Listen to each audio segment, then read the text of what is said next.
guys at Sonic, and today I'm going to teach you how to beatbox faster. So a lot of you want to know how you can do something like that, and there's a lot of different things you can do for it. It's not just one technique, it's not just one sound effect, it's not one beat pattern. You really have to try a lot of different things.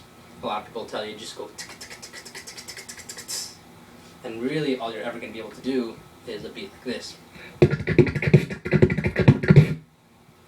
which is great, but it really doesn't offer the complexity and intensity that you hear people like Alem Skiller, Ball-zee, Ball-zee, they all do a lot of different types of sounds and link them all together. That's why you get such a really cool, unique sound from each individual one. So, secret number one is that you always want to change things up. So, take one beat, for example, that you like, something simple with 4 different sounds in it, like BFTK, and repeat that over and over. All you'll have is this. But if you're to change the last sound and go and alternate between a K and a click sound, it'll be a little more interesting. You'll have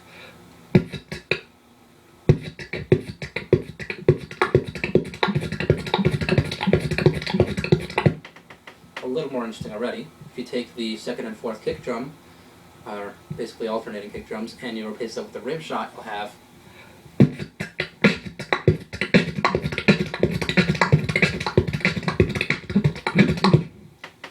and really that sounds a lot more interesting, and it even sounds faster, more complex than. So always try to do things that are different. Brings you to secret number 2 is do things that are challenging. Try to find sound combinations that are a little bit trickier to do. One for me that was really difficult was to do a K into a rim shot sound. So a K goes into a is a really tricky combination because one's an outward sound and the other one's an inward sound, and the mouth placement is really tricky to do one to the other. So I would practice drum and bass beats.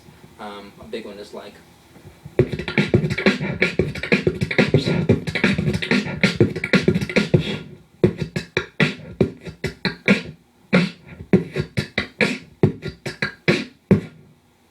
so that's one that's really, really good if you want to challenge yourself. But you always want to keep moving, trying new things. Which brings me to secret number 3, is do beats that other people do. Follow other people, see what they're doing, look at Skiller and Alem, look at Ball-zee, look at Reaps 1, look at Ball-zee. You know, they're all doing different types of beats, and there's a reason why they're as fast as they are. You know, they have a different type of logic, and they're able to do a lot of different types of things. So if you can incorporate that into your own style, it'll be quicker. So, next point I want to make, number 4, is that clarity is more important than speed. You don't want to just be muffled and sound like a bunch of mess of notes between your snares and your kicks, or even overall in general. It's better to do a beat a little bit slower and have it sound crisper than to have a beat that's really fast that sounds like a jumbled mess. You take a beat, for example, like the one I was doing in the beginning, and you can go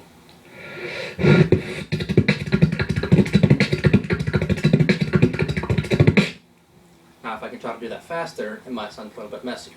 So tell me which one you think sounds better.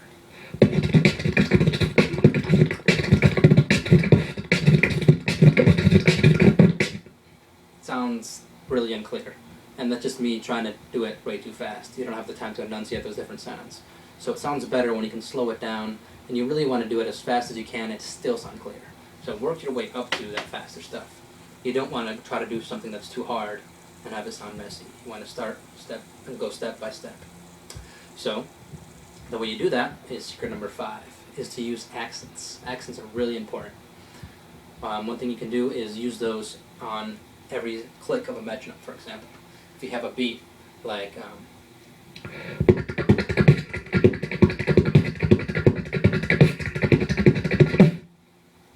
you can accent the beats that are that you click on a metronome, like all the 8th notes, for example. And then what that would sound like would be you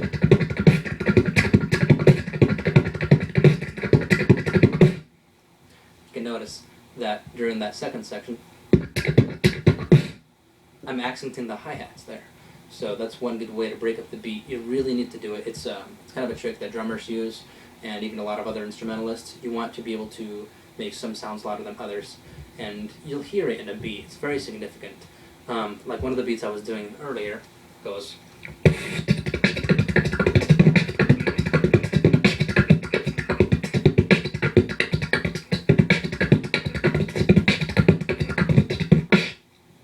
A bit messy, but you get the idea. What you're really hearing overall is.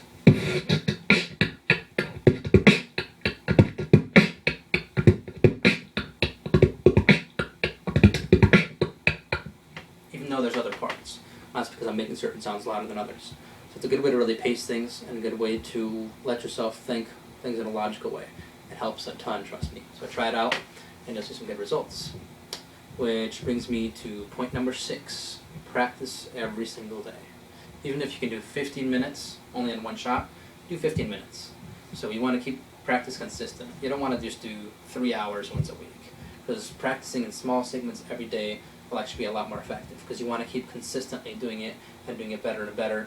And some days it's going to be easier than others, you know. It's not like a one-time thing. It's something that you'll have to take a lot of hours to practice and do. All the professionals are professionals for a reason. It's because they put the time into it. It's not that they're just naturally better, and it's not just that, you know, one day that all of a sudden clicked because they found a new trick. There's a lot of different types of sounds, and there's a lot of different combinations you can do, and you really want to explore those. You want to be able to throw those into different beats, and you want to always keep challenging yourself. So those are the most important things. Remember, you always got to keep changing. You want to do things that are challenging. You want to follow other people. You want to use accents. You want to try to be clear and work your speed up, and you want to practice every day. So if you follow these 6 tips, I guarantee that you'll be beatboxing a lot faster, and you'll be sounding eventually, over time, to the level of the professionals. You'll be able to do some of the beats that Alem does, that Skiller does, but it's not going to happen just in a day, and it's not going to happen just from doing one beat over and over. So always try to keep challenging yourself and try to become better. This is my first tutorial, so let me know in the feedback, in the comments below, and subscribe for more videos, and I'll be posting more tutorials. So I hope you guys enjoyed it. Take care.